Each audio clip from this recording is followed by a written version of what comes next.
Hai Jimuders, selamat pagi, selamat siang, dan selamat malam.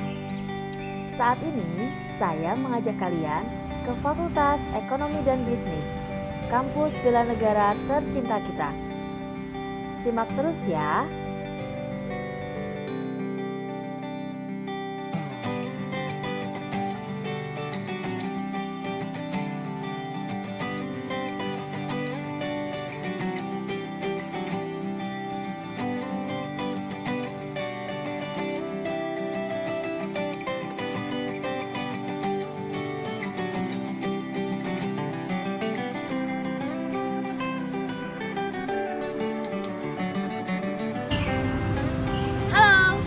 Saya Wilma Cordelia Isan. Saya akan mengajar kalian khusus untuk kelas manajemen pemasaran. Kali ini kita akan tahu ya, apa sih trik-trik pemasaran yang tepat untuk kita lakukan. Yuk ikutin saya.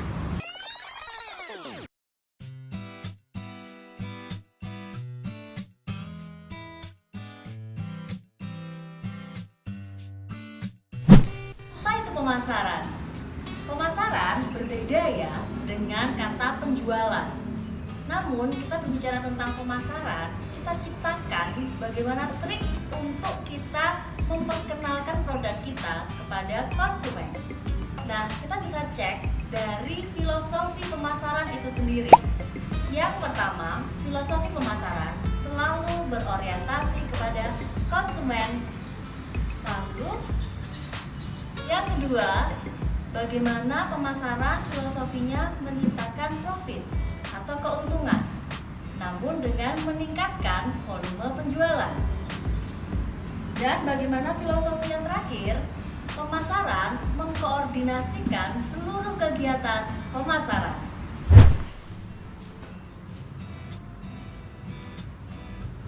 Lalu, berangkat dari filosofi pemasaran itu sendiri ya, sebenarnya apa sih pemasaran?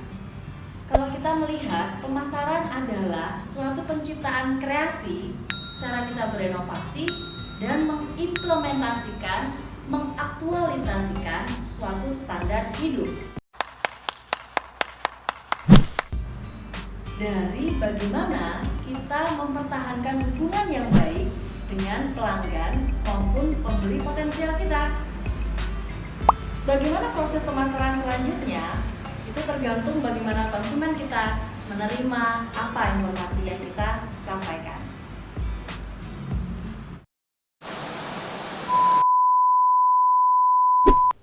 Sebelum informasi sampai kepada konsumen kita, pada proses pemasaran, tahap yang paling awal adalah kita harus memahami kebutuhan serta keinginan dari pelanggan kita. Karena kalau kita tidak memahami apa yang menjadi kebutuhan dan keinginan mereka, bagaimana kita bisa memberikan informasi yang tepat. Lanjut, tahapan yang kedua pada proses pemasaran adalah merancang suatu strategi pemasaran yang digerakkan oleh pelanggan itu sendiri. Maksudnya di sini adalah pada saat konsumen setelah menerima informasi yang sudah dari awal kita buat, mereka akan mengetahui bahwa ini sesuai dengan apa yang menjadi kebutuhan dan keinginan saya sebagai konsumen maupun sebagai pelanggan. Nah, setelah kita sudah merancang strategi pemasaran yang tepat, kita masuk pada tahapan selanjutnya pada proses pemasaran. Di mana jika strategi yang tepat itu sudah sesuai, maka kita akan bisa membuat suatu program pemasaran. Bukan hanya triknya saja yang kita bisa create atau kita ciptakan, tapi kita membuat suatu program pemasaran yang konsisten, yang bertahan.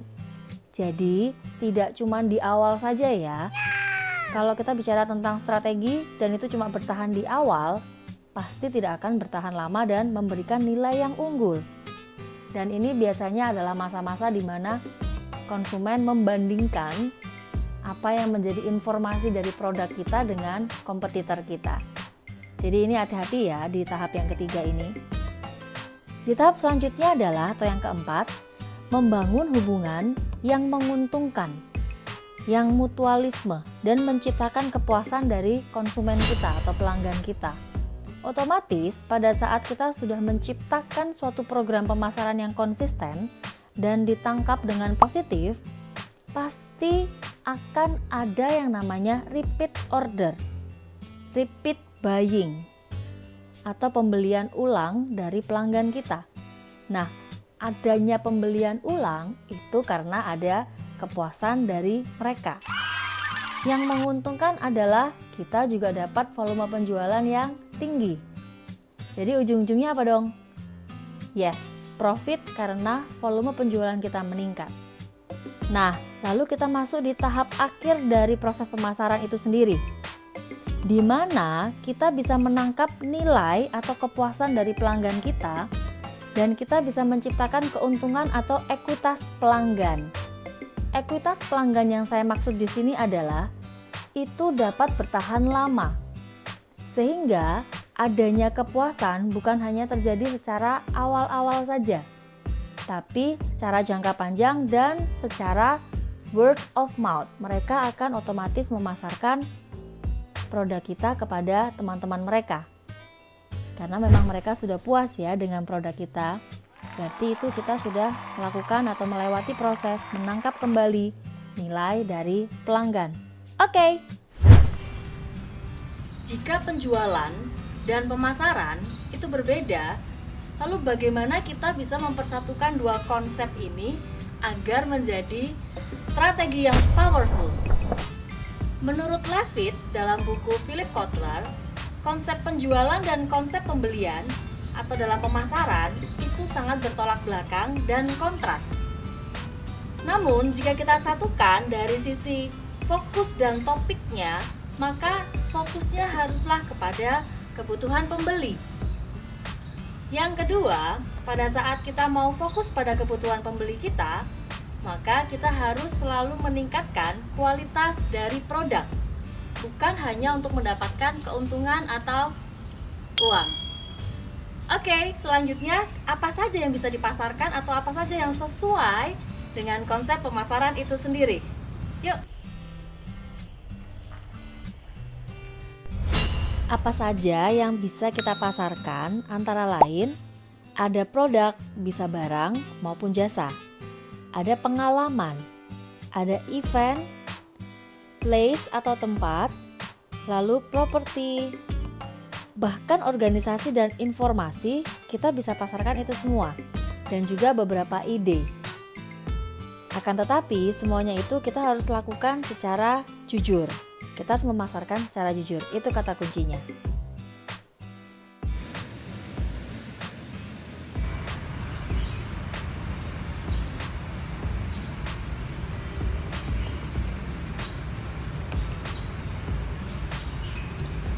Dalam pemasaran, ada 3 pelaku utama yang harus kita perhatikan ya. Yang pertama adalah sebagai seorang pencari respon atau pemasar itu sendiri. Yang kedua, bagaimana seseorang yang memberi respon itu sendiri atau pelanggan. Lalu yang ketiga adalah pasar. Nah, bagaimana kita bisa memahami apa yang menjadi kebutuhan dari pasar dan dari pelanggan kita? Bagaimana kita memahami mereka? Konsepnya juga ada 3 sebenarnya. Yang pertama yaitu kebutuhan, di mana pasar memiliki prioritas untuk memenuhi kebutuhan mereka secara dasar, sosial maupun individu. Sehingga dalam tahap ini kita harus mengetahui ini adalah prioritas utama dalam mereka atau konsumen memenuhi kebutuhan. Lalu yang selanjutnya adalah keinginan, di mana kebutuhan yang mereka miliki sebenarnya tidak terlalu mendasar atau tidak terlalu prioritas. Akan tetapi keinginan ini kebutuhan yang dibentuk dari habit atau kebiasaan yang sudah melekat pada konsumen kita. Dan yang terakhir yaitu permintaan. Ini yang paling penting ya teman-teman, di mana keinginan ini muncul karena mereka memiliki daya beli. So, sebagai seorang pemasar yang tepat, kita harus bisa membaca konsumen kita pada saat mereka ingin membeli karena mereka memiliki daya beli.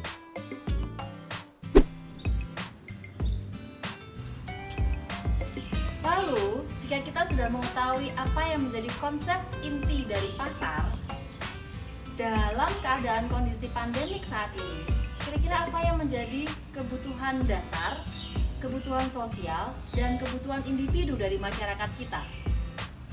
Giliran kalian ya untuk cari tahu.